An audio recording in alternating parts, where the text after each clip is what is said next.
Limites laterais. Vamos formalizar, né, como podemos representar aqui quando eu falo quando tende pela esquerda ou quando tende pela direita. A primeira anotação, vamos aumentar mais uma coisinha na anotação. Vamos pensar assim, ó, o limite de f de x, quando x tende a A, vou fazer até maior, para ficar com mais detalhes. Então, vamos fazer assim, ó, o limite de f de x, quando x tende a A, é igual a L. Quando eu estiver falando então de limites laterais, que é aquela parte que eu falo, quando tende a A pela esquerda, quando tende a A pela direita. Quando eu quiser falar que eu estou fazendo o limite, que esse x tende a A pela esquerda, nós usamos aqui agora colocar um menos no A, como se fosse aqui um expoente.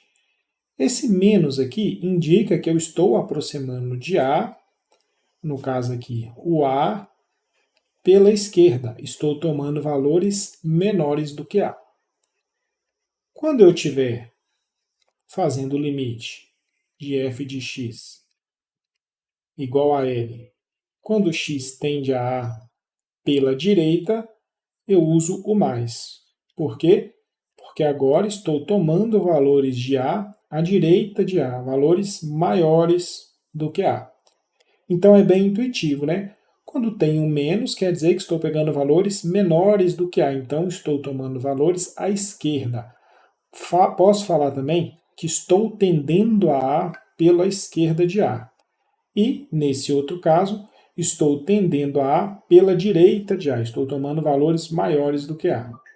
E aí eu sei que tem gente que fala, professor, mas isso é óbvio. Às vezes é óbvio para você. Tem gente, tá, experiência própria, né, tem alunos que estão em engenharia ou em matemática, às vezes estão em cálculo 2, cálculo 3, e não sabe direito o que é esse menos, o que é esse mais, decora ali, né, um passo a passo de como fazer e acaba se embolando em muitas questões que precisa entender um pouco melhor. Beleza?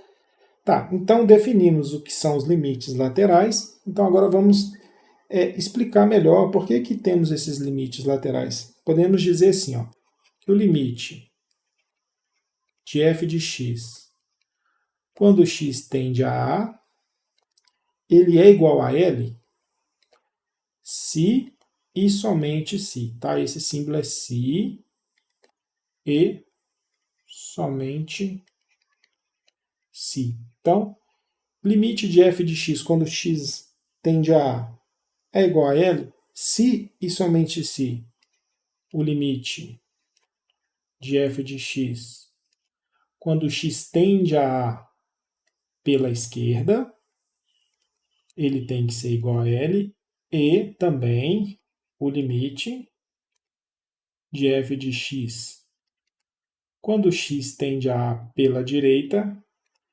também é igual a L. Então, resumindo, você só pode ter a segurança de afirmar que o limite de f de x quando x tende a L, quando ambos os limites laterais tendem a L.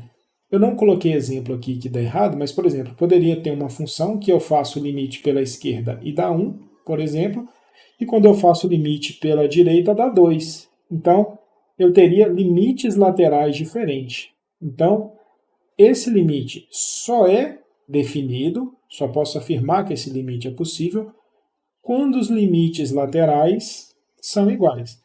Então, pensa em uma função. Vamos pensar assim. Estamos analisando a função nesse ponto aqui. Aqui ela não é contínua. Então, aqui ela não é definida. Aqui temos uma indeterminação. Se eu analisar valores à esquerda de x, de A, isso aqui foi igual a 1, ok. Se eu analisar valores à direita de A, e isso também foi igual a 1, ok. O limite é 1. Beleza. Mas imagina uma função desse tipo aqui. A função vem aqui, ela não é contínua, e ela também não é contínua aqui, ó. E ela vem aqui. Se eu pegar valores à esquerda de A, vamos imaginar aqui que aqui é 1, no valor do f de x aqui do y.